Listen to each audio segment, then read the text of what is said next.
தனுசு லக்கணம் தனுசு ராசிக்காரங்க அவங்களுடைய வீடு வந்து எப்படின்னா தனுசு லக்கணம், குருவுக்கு மூலத்திரிகோண வீடு, கேந்திரம். அதாவது இதில் என்ன சொல்லுது அப்படின்னா, அதனுடைய சிம்பிள் வந்து வில் அம்பு.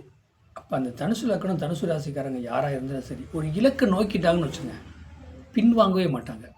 ஒன்று முடிவு எடுத்துட்டாங்கன்னா அதில் பின்வாங்கவே மாட்டாங்க. ஒன்று முயற்சி எடுத்தால் பல தடவை யோசனை பண்ணுவாங்க. நம்ம போனால் செய்யணும், தோக்கக்கூடாது அப்படின்னே பல தடவை யோசனை பண்ணி அதை கண்டிப்பாக செய்ச்சே முடிப்பாங்க.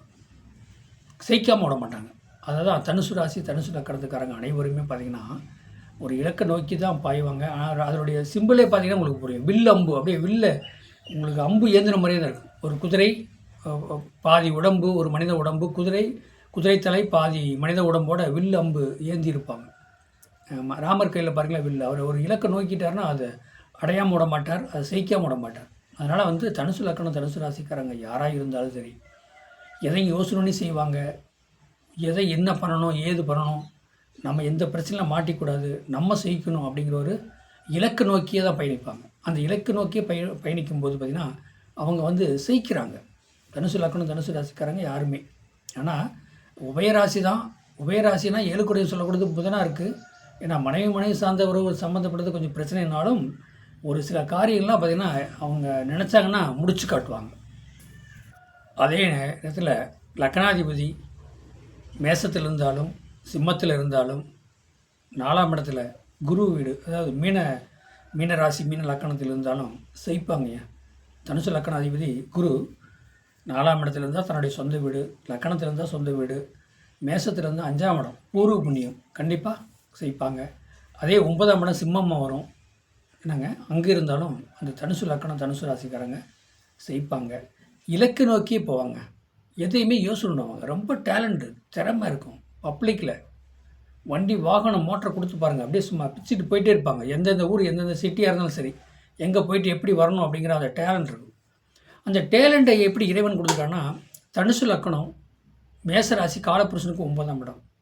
ஏன்னா 9ஆம் இடம் சொல்லி கொடுப்பாரு. காலப்புருஷனுக்கு 9ஆம் இடம், காலப்புருஷனுக்கு 5ஆம் இடம் சிம்மம். என்னங்க, காலப்புருஷனுக்கு அதாவது வந்து லக்கணாதிபதி. இப்போ அந்த தனுசு லக்கணத்துக்கு 5ஆம் இடங்கிறது வந்து செவ்வாயோட விடா. அப்போ வீரம் வீரியம் தகுரியம் அந்த அந்த தன்னம்பிக்கை எல்லாமே அந்த தனுசு லக்கணத்துக்கு கொடுத்துரும். தனுசு லக்கணத்துக்கு 9ஆம் இடம் சூரியனோட விடா. பாருங்கள், சூரியன்னா என்னங்க, டேலண்ட்டு திறமை, மரியாதை கொடுத்தா மரியாதை கொடுப்பாங்க, இல்லைன்னா போயிட்டே இருப்பாங்க. அதாவது மரியாதைக்கு தாங்க அவங்க கட்டுப்படுவாங்க. அதுக்காக வந்து ஆனஸ்ட் அதிகாரம் பவருக்கெல்லாம் அவங்க கண்டிப்பாக கட்டுப்பட மாட்டாங்க. அவங்களுடைய இலக்கே அப்படி தான். மரியாதை கொடுத்தா மரியாதை நடந்துக்குவாங்க. நீங்கள் மறைச்சு பார்த்தா மறைச்சு பார்ப்பாங்க. நீங்கள் பிரச்சனை பண்ணால் அவங்க பிரச்சனை பண்ணுவாங்க. அதுதான் அவங்களுடைய வேலை. ஆனால் இந்த பாம்பு பார்த்தீங்களா, இப்போ சாமி விட்டோம்னா அது வாட்டில் போயிடும். நீங்கள் தலையை தட்டினீங்கன்னா எந்திரிக்குமா, உங்களை கடிக்கத்தான் பார்க்குமா. அது மாதிரி தான் அந்த தனுசு லக்கணம் தனுசு ராசிக்காரங்க. அதனுடைய பாம்பு மாதிரின்னு வச்சுங்களேன். அப்போது பாம்பு ஒரு நாகப்பாம்பு வருது, அதை முடுக்கி விட்டிங்கன்னா லேசை தட்டி இல்லை முடுக்கி விட்டிங்கன்னா அது வாட்டில் போயிடும்.